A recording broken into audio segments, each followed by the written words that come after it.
안녕하세요. 두현인사이트 두현입니다. 반갑습니다. 여러분, 요즘 이재명 대통령을 보면서 어떤 생각이 드십니까?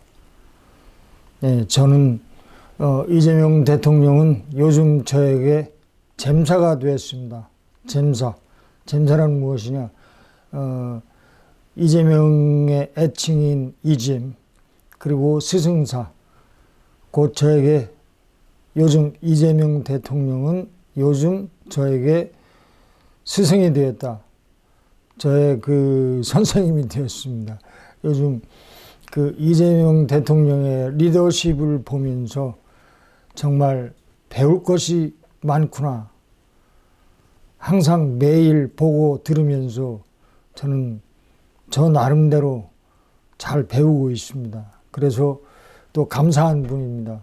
나라를 위해서, 국민을 위해서 최선의 최고의 리더십을 발휘하고 있어서 고맙기도 하지만, 또한 대통령의 모든 자세와 태도, 정치 철학, 사회 철학, 언어 철학들을 보면서 저는 많은 공부를 하고 있고 또 연구하면서 현재 살아가고 있습니다. 그래서 매일매일 저는 즐거운 하루를 보내고 있답니다. 여러분, 그 이재명 대통령의 저서를 읽어보셨나요? 결국 국민이 합니다. 이재명의 인생과 정치 철학. 이 저서에서는 이재명 대통령의 삶과 철학, 그리고 국가 운영에 대한 비전이 꽤 구체적으로 다루어지고 있습니다. 이재명 대통령은 공정, 정의, 그리고 혁신을 핵심 가치로 삼고 있죠. 사회적 약자를 위한 정책과 디지털 전환, 그리고 복지국가 실현 같은 주제에 깊은 관심을 보여왔습니다. 저는 이재명 대통령의 정치 철학, 사회 철학을 관찰하면서 세계적으로 유명한 정치 철학자, 사회 철학자인 세 사람, 독일의 위르겐 하버마스, 그리고 미국의 존 롤스, 또 프랑스의 미셸 쿠퍼, 저는 이재명 대통령을 보면서 이 세 사람의 정치 철학, 사회 철학을 다 보는 것 같습니다. 특히 이재명 대통령은 정치의 본질은 갈등 조정과 통합이라고 했지 않습니까? 이 말은 독일의 위르겐 하버마스의 소통 이론과 매우 닮았습니다. 그리고 기본소득이나 경제민주화 같은 정책은 미국의 존 롤스의 공정성 개념과도 깊이 연결되어 있습니다. 그리고 또 제도와 권력의 작동 방식에 대한 그 비판적 시선은 프랑스의 미셸 푸코의 영향과도 맞닿아 있다고 할 수가 있습니다.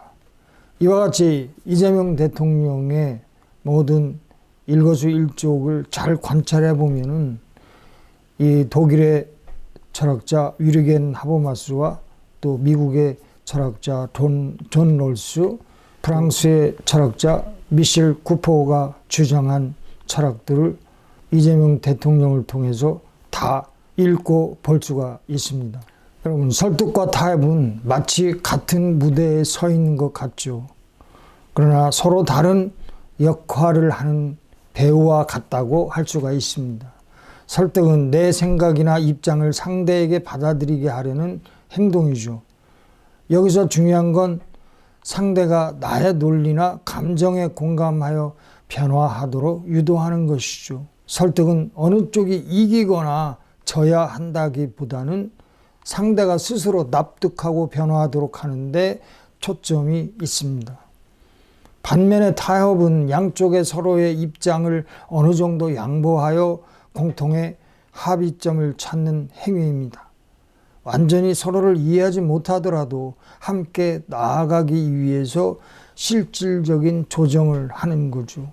다시 말해, 설득은 내가 너를 이해시키겠다는 움직임이라면, 타협은 우리가 중간에서 만나자라는 접근이라고 볼 수가 있을 것입니다. 하지만 실제 대화와 협상의 장에서는 이 둘이 자주 함께 나타나죠. 예를 들어서 한쪽이 먼저 설득을 시도하고 또 어느 정도 진척이 없을 경우 타협안이 등장하는 방식이죠. 서로를 이해하려는 시도와 공동의 목표를 향해 조율해 나가는 과정이 이 두 가지를 자연스럽게 연결시키는 것입니다. 그렇다면 저는 네 가지의 질문을 하고 또 거기에 대한 답을 하겠습니다. 여러분들도 제가 하는 질문에 답을 스스로 한번 체킹해 보십시오. 여러분, 설득만 하는 것은 타협이 결여된 걸까요? 꼭 그렇다고만 볼 수는 없겠죠. 설득을 시도한다는 것은 아직 양쪽 입장에 접점이 있을 수 있다는 기대가 존재하는 상태를 의미하죠. 이때는 일방적으로 내가 옳다고 주장하면서 밀어붙이는 게 아니라 상대를 이해시키기 위한 진심 어린 설명과 경청이 필요할 때입니다.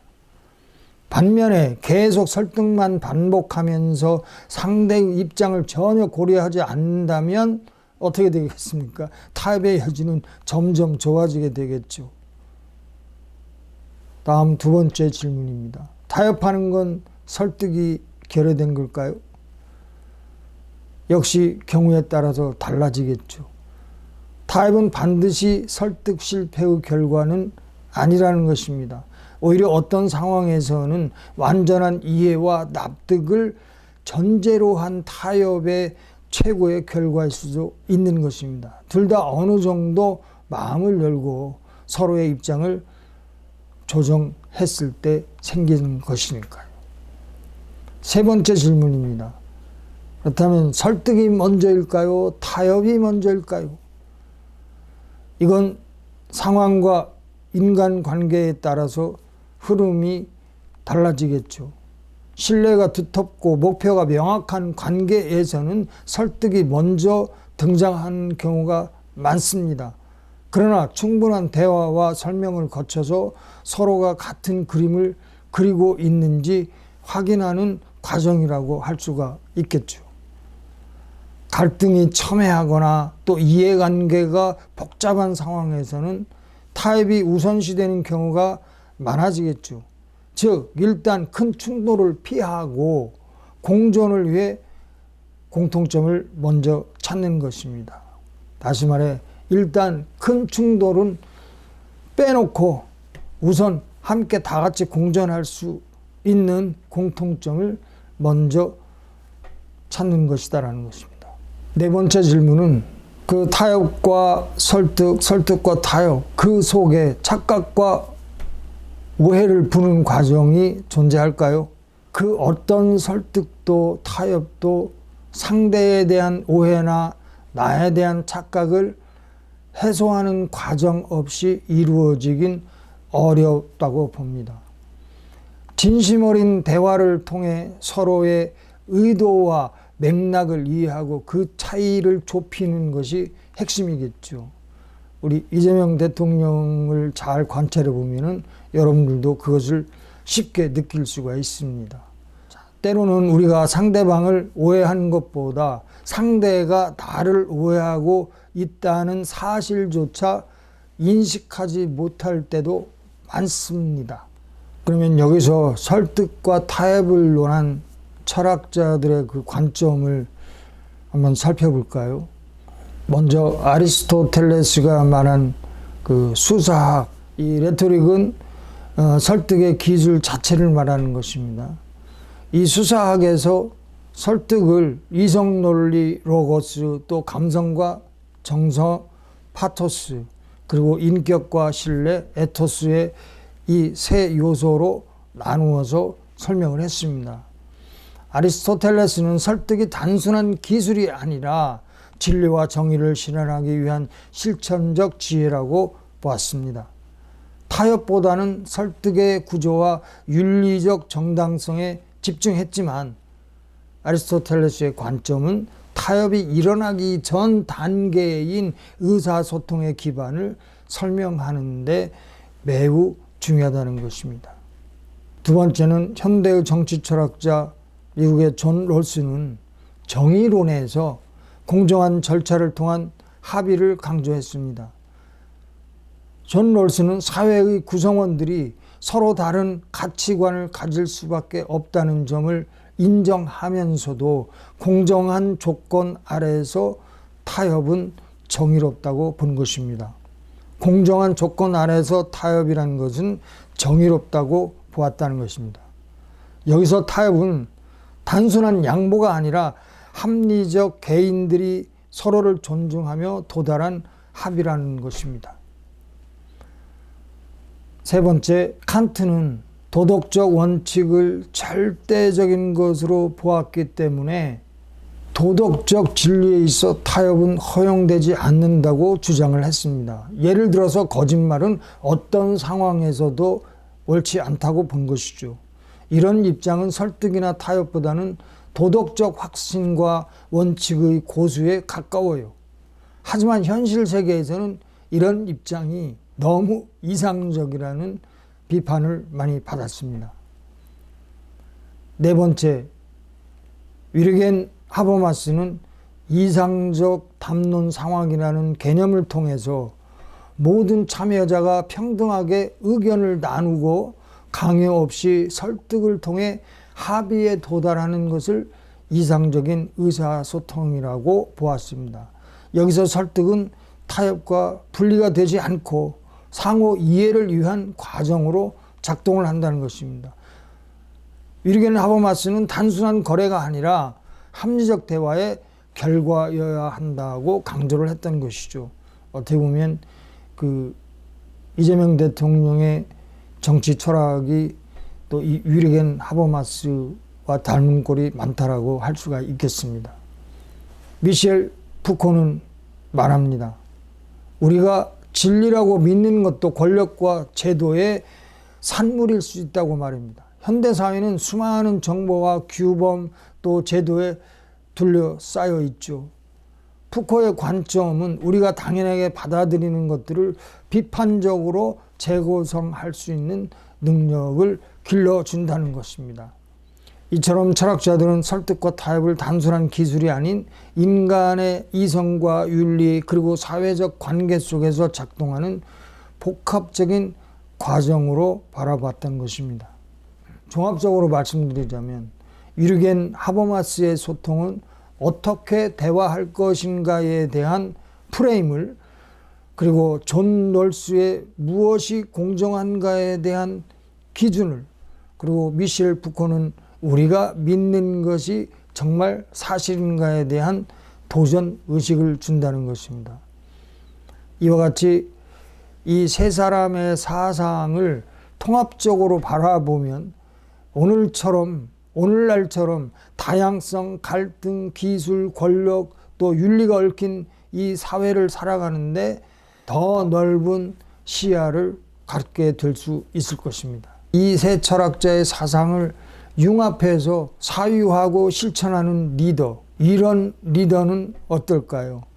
위르겐 하버마스처럼 경청하고 합의하려 하면서 모든 구성원의 목소리를 듣고 대화의 공론장을 만들죠.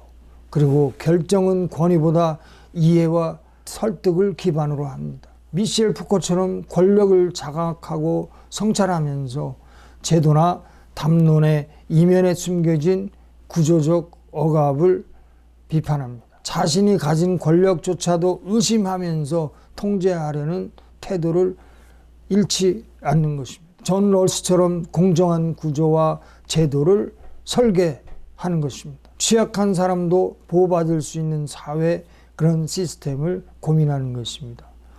모두가 모를 때에도, 모두가 모른다고 할 때에도 공정하다고 느낄 수 있는 조건을 만드는 것입니다. 이 세 철학자의 경청과 합의, 또 권력과 자각, 성찰, 그리고 공정한 구조와 제도의 설계, 이 세 가지를 보면 그냥 이재명 대통령을 보는 것 같습니다.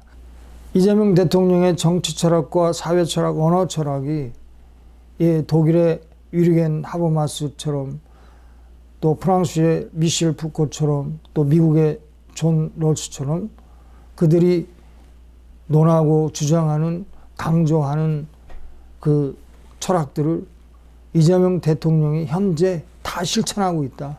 그러니까 이재명 대통령 안에 이 세 철학자가 다 들어 있습니다. 그래서 저는 이재명 대통령을 저의 잼사로 삼았습니다. 매일같이 이재명 대통령의 정치, 사회, 또 언어 이러한 세 가지 철학을 저는 매일 살펴보면서 공부하고 있습니다. 여러분도 이재명 대통령의 일거수일투족을 잘 관찰하면 엄청난 공부 또 삶의 에너지가 될 것이라고 저는 판단합니다. 그리고 저는 이재명 대통령이 나토 정상회담에 꼭 참석했으면 좋겠습니다. 네, 이상은 뒤현 인사이트 뒤현이었습니다. 감사합니다.